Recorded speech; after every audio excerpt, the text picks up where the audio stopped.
AD news India में आपका स्वागत है। आज रादौर में संदीप गर्ग जी रादौर रसोई चलाने के लिए 18 दिसंबर को रादौर रसोई का उद्घाटन करना है।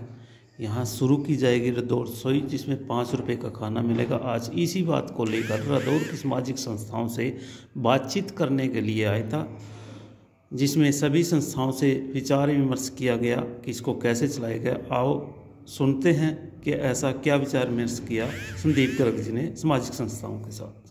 क्या कहेंगे जिस प्रकार से आपने ये शुरू किया है, इसके पीछे क्या है, कहाँ से आपको ये सोच आई थी?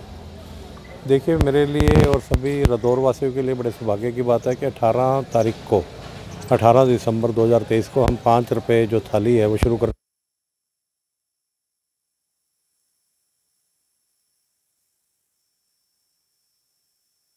को यहाँ पे शुरू करें।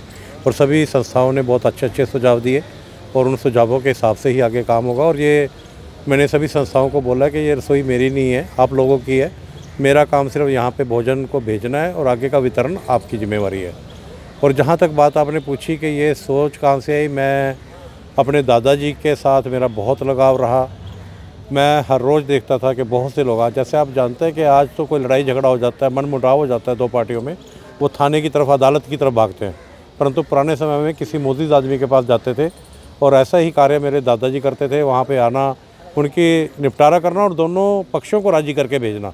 जब वो आते थे, चाय का टाइम होता था तो चाय पिलाते थे, कोई खाने का टाइम है तो खाना खिलाते थे। तो मैं एक बहुत छोटा सा बच्चा था, मन में बहुत से सवाल उठते थे कि ये परेशान व्यक्ति है, आपके पास तो काम के लिए आए हैं, आप उल्टा इनको खाना खिला रहे हो।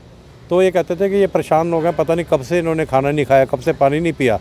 सबसे पहले हम इनको भोजन की व्यवस्था करा के फिर इनकी कोई समस्या है वो सुनेंगे, जिससे कि उनके पेट में भोजन जाए और इनका मन का जो संतुलन, जो दिमाग का संतुलन बिगड़ा हुआ है वो ठीक हो। तो वहाँ से धीरे धीरे करके परिवार से मैं ये सीखता चला आया और मैं बड़ा सौभाग्यशाली हूँ। उस परमपिता परमात्मा ने मुझे इस लायक समझा कि ये मैं सभी कार्य कर सकूँ। हर क्षण हर पल उस परमात्मा का शुक्राना अदा करता हूँ कि इस काम के लिए उसने मुझे चुना। क्या कोई और प्रोजेक्ट भी लेके आ रहे हैं? बहुत जल्दी हम, जैसे मैंने कहा कि गर्भवती महिलाओं के लिए जो लाडवा में, शाहबाद में चल रहा है, जो मेरी बहनें, मेरी बेटी हैं, और उसके लिए एक वैन अलग से है, वैन उसके घर जाती है आदेश हॉस्पिटल में, चाहे वो नॉर्मल डिलीवरी है चाहे वो सर्जेरियन है। उसके बाद जब उसको छुट्टी मिलती है तो वापस वैन घर छोड़ के आती है, 1 रुपया भी उसका नहीं लिया जाता। वही हमने आज जो एक उपहार स्वरूप यहाँ रादौर में भी शुरू किया, रादौर हल्के में शुरू किया है। कोई भी गर्भवती महिला है, चाहे मेरी बेटी है चाहे मेरी बहन है, इसको उसका परिवार का सदस्य कभी भी इसका लाभ उठा सकता है। सर, रादौर वासियों से क्या अपील करना चाहोगे? मैं रादौर वासियों से बस एक यही अपील करना चाहता हूँ कि जो भी हम ये कार्य करना चाह रहे हैं और जो आगे के कार्य हैं, इन कार्यों के बारे में लोगों को बताओ। ख़ास तौर से वो प्रोजेक्ट जो एक गरीब आदमी के लिए है, जैसे मैंने इस वैन के बारे में बताया गर्भवती महिलाओं के लिए। आज आप जानते हैं कि कहीं भी प्राइवेट हॉस्पिटल में अगर डिलीवरी करानी हो तो 40 से 50 हज़ार रुपये का पैकेज है, और कहीं बच्चा अगर बीमार पैदा हो तो शीशे में रखना पड़ जाए तो वही बिल 1 लाख रुपये तक पहुंच जाता है, जो कि एक गरीब परिवार के लिए बहुत ही दिक्कत वाला कार्य है। तो ये ज़्यादा से ज़्यादा लोगों तक पहुँचाएँ, जिससे कि वो परिवार इस मेरी योजनाओं का फ़ायदा उठा सके। तो राजनीति में आने का क्या उद्देश्य रहेगा? देखिए, सरकारें, कोई दिक्कत नहीं होती, किसी प्रकार की कोई ख़राबी नहीं होती। सब कुछ सरकार के जितने भी प्रोग्राम हैं आम जनता के लिए, गरीब जनता के लिए, ज़रूरतमंद आदमी के लिए वहाँ से चलाए जाते हैं, परंतु किसी कारणवश वो नहीं पहुँच पाते। यही एक उद्देश्य लेके मैं राजनीति में आया हूँ कि जो भी कार्य ऊपर से आते हैं वो आम जनता तक पहुँचें। और जो आप देखते हैं स्कूलों का हाल क्या है, हॉस्पिटलों का हाल क्या है, और किसी सरकारी दफ्तर में जाना पड़ जाए तो वहाँ पे काम करवाना हो तो कभी कोई अफसर कहता है कि कल आना, परसों आना। तो ये सारी चीज़ों को ठीक करना है।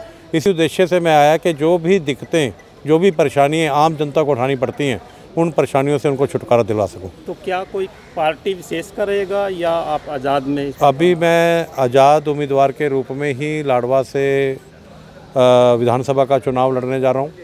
और मुझे जो लोगों का, जनता का जो प्रेम है, वो मुझे आशीर्वाद है, बहुत मिल भी रहा है। और जैसा समय होगा, देखिए, जो जनता की आवाज़ है वही अंतिम आवाज़ होती है, वही उसका निर्णय ही अंतिम होता है। जैसा वो मेरे ऊपर आशीर्वाद देंगे मैं वैसा कार्य करूँगा। और कहीं कुछ नहीं बन पाया, किसी आशीर्वाद में कोई कमी रहेगी तो मेरे द्वारा जो कार्य चलाए जा रहे हैं वो इसी तरीके से चलते रहेंगे। क्या लोकसभा से भी करता है, लोकसभा से लड़ना होगा? देखिए, वो समय बताएगा कि कहाँ पे मेरी ज़रूरत है। आज के दिन कई पार्टियां मेरे से बातचीत कर रही हैं, परंतु मैंने अभी तक कोई इस तरीके का फ़ैसला नहीं लिया। जब फैसला लूँगा तो आप लोगों के सामने आऊँगा और ये बात आपको जगह जाहिर हो जाएगी।